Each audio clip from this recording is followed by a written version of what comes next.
Knifedope. More dope. Come and get your fix.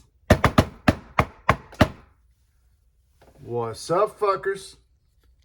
Your boy's back with a fresh batch of dope. Knifedope. That's right, people. The hits don't stop.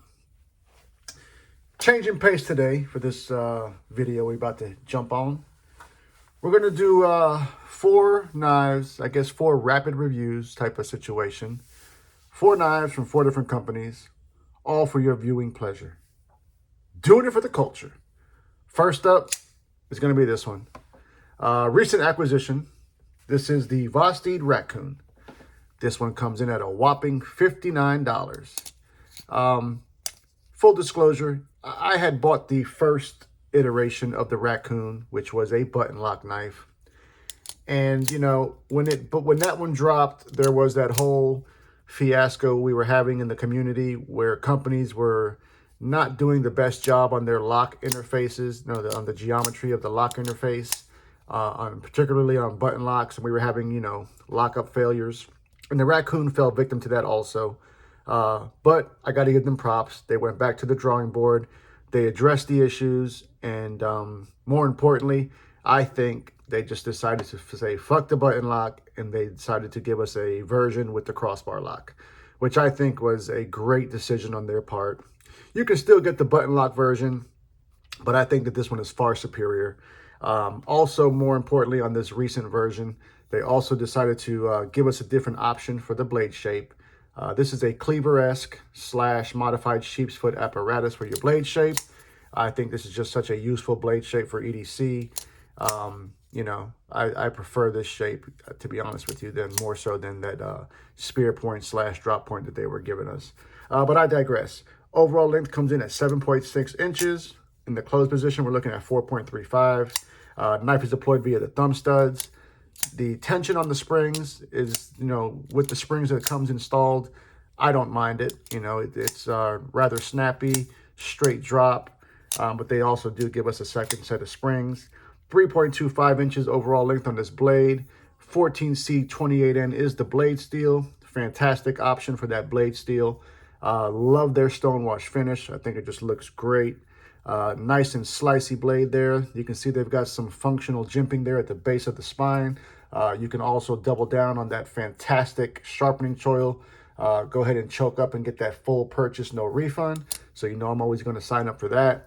They chamfered the edges here on these micarta scales. I would classify this more along the lines of like some canvas micarta. It's got a little bit of texture to it. Feels good in the hands. Their pocket clips, I think, at this point has started to become legendary in my eyes. Number one, their placement of it. They don't put it all the way at the top and they don't put it down too far. They put it in a good neutral spot. They inset it. They recess the screws. But more importantly, look how low that clip sits to the scale. I've never had an issue with their pocket clips giving me a hot spot of any kind. Granted, my hands are about a extra large size on the hand size. So, hopefully you guys don't have an issue when you, handle their knives. Love that they give us a cover plate there for that pocket clip. I'm starting, before I think I used to not notice it as much, but now when companies don't put that cover plate there, it really looks like shit, to be honest with you. So love the fact that they're doing that. Also, they give the weirdos a big old lanyard hole so weirdos can rejoice. Yeah. Lightweight carry. This comes in at 3.01 ounces. Let's put up a couple of comparisons for this one. First up, we're looking at another knife from the same company, and that's going to be the Thebladecartel. Full disclosure, that Corsair is fucking amazing. They're giving us contoured scales, Nitro V blade steel, which you can argue might be better to some than 14C. But more importantly, on the Corsair, they do make that crossbar lock is adjustable, so you can adjust the tension on it. Now, why they didn't do that with the raccoon is beyond me. I guess who fucking knows their logic behind that. But we can see that the Corsair is about the same size as the raccoon. Next up, the one that started it all. The adjustable clutch lock on this Kaiser Escort. fantastic EDC, fantastic option. They've got so many versions to this knife now. But it is a couple of bucks more expensive than the raccoon. So if that may be an issue for you. But we can see here that I think all three of these are basically the same size. So yeah, I'm a fan of the raccoon. This newer version in particularly, highly recommend it. 59 bucks, you can't lose. Okay, next up, some American dope for your palate. We're coming from Benchmade, baby. The Benchmade Mini Bug Out. Shout out to Johnny B for sending this one in to me. I think Mr. Johnny B is secretly trying to convert me to a Benchmade guy. That's right. The fucker just wants to send me nothing but Benchmades. But thanks to him. This one actually impressed me more so than the original Bug Out. Mr. Johnny B sent me his original Bug Out as well as this one. But I'm liking this one a little bit better. Price point on this particular version is about $162. And then if you want the uncoated blade, you can get it for about $153. Extremely lightweight carry. This comes in at 1.5 ounces.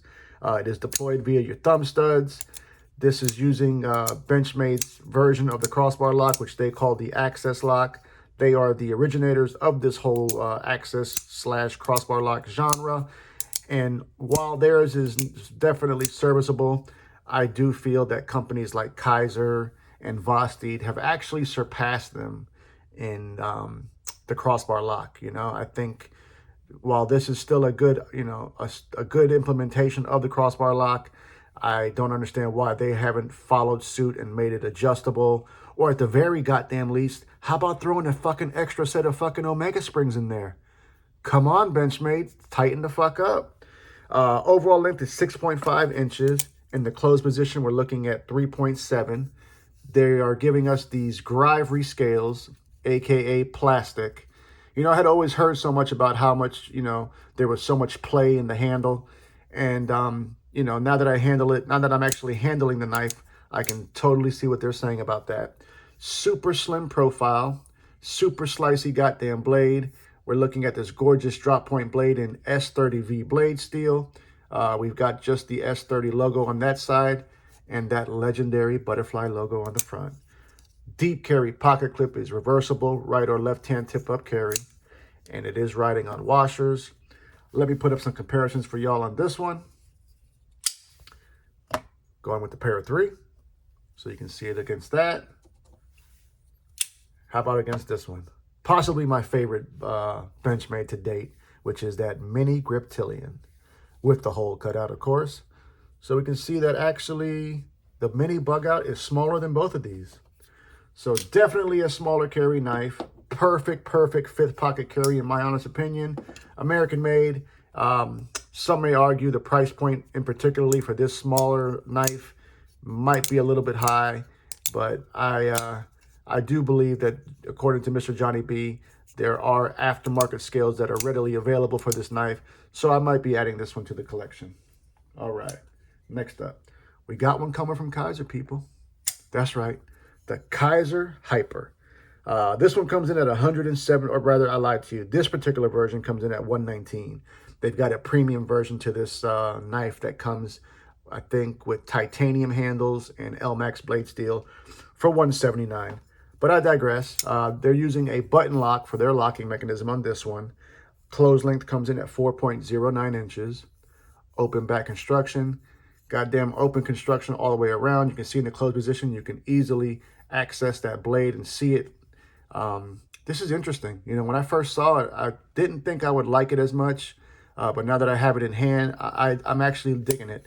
First and foremost, Kaiser has been amongst the leaders when it comes to the button lock genre. I don't think I've ever had a Kaiser button lock fail. And this one's definitely no different. Love this modified sheep's foot blade shape. We've got a high flat grind. S35 VN is the blade steel. Beautiful stonewash finish on the blade. Action on is official like a ref with a whistle. Detent dialed in. She flies out. Comes right back to the house. Closed position is 4.09 inches. Fully deployed, we're looking at 7.09, 2.99 blade length. Ergonomically, this piece of the handle here almost doubles down as a finger guard. And if I go that route, I can squeeze 4 fingers on the knife. I would have loved to have been able to choke up on this one, but that's just not the way it is. They do give us a little bit of a sharpening choil.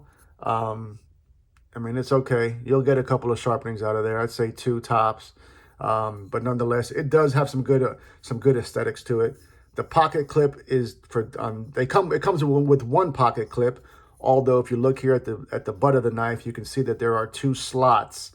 I don't necessarily know if this would work. I haven't taken the pocket clip out, but I don't think that that's an interchangeable pocket clip. I do think that they need to give you a separate clip. Possibly my biggest complaint is the actual pocket clip itself. It's rather sharp on this on the upsweep there, you know, on the spoon portion of the clip. When I noticed that when I'm trying to do my thumb deployment, it actually digs into my fingers. And then when I do have it in the hand, I can definitely feel that clip. I'm thinking this is kind of giving me similar vibes to the whole Sharp by Design Apex. Was that the name of that goddamn knife? I think it's, I don't fucking know. The one that had similar construction like this and people complained about the pocket clip. I think that's the same issue I'm having here. Very, very similar to that. All right, let's put some comparisons up against this one. Bringing that same button lock energy. Let's do it with the unofficial overseas knife of the channel, which is going to be that CJRB Echo. So the Hyper is a little bit smaller than that.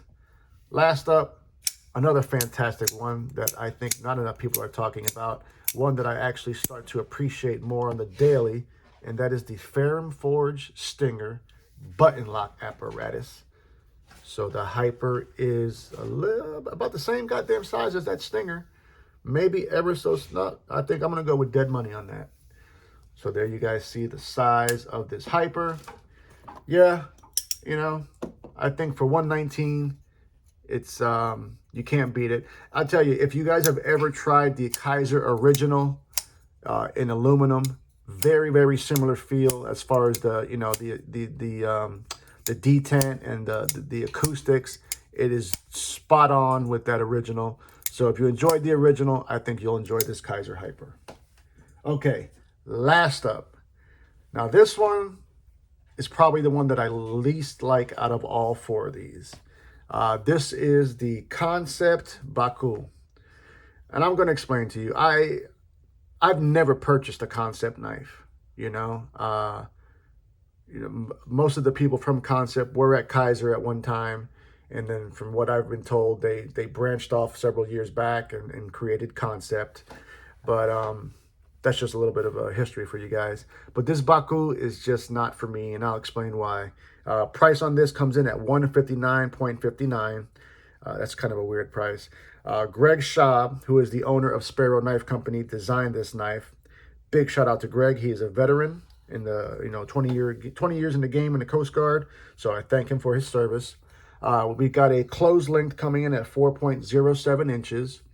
Multiple forms of deployment. We've got these thumb studs and this sharp flipper. It is dialed in. You know, the detent does fly out. Very, very buttery smooth on the drop. My biggest complaint, you know, I'm going to tell you, is this fucking lock bar access. This is an inset liner lock, and they have given us 0, and I mean 0, access to that fucking thing. You have to jab the meat of your finger in there to access it, and it becomes, you know, painful and just, you know, a pain in the ass. And then probably another big issue for me is the pocket clip. Very similar to what I was experiencing with that Hyper. It is super sharp there at the tip of it. You know, they could have softened that up a little bit or chamfered it a little bit, but they didn't, and you can definitely feel it. But nonetheless, closed position comes in at 4.07. When the knife is deployed, we've got this, they call it a clip point, but I would call it more of a Persian vibe. It actually looks like we have a little bit of Japanese tanto mixed in with some, with some Persian vibes. Overall length is 7.27 inches. Nice satin finish on the blade. High flat grind. Now, that you know, they did avoid the plunge right there, the plunge grind. I mean, you'll get a couple sharpenings out of there. But I think on the secondary tip, that's going to disappear almost instantly. Unless you probably make it an attempt to try to maintain that little secondary tip. It's almost non-existent. Ergonomically, you can choke up. They do have that little sharpening tool, so you kind of can choke up a little bit to get your full purchase, no refund. They've got a little bit of functional jimping there at the base of the spine. The detent is very snappy, like I mentioned. We've got a half-length titanium backspacer with an integrated lanyard loop for the weirdos. It's just the flipper tab being so sharp and the lock bar access being so horrible. Those have just been the two biggest deterrents for me. We've got a 3.2-inch blade, CPM S35VN.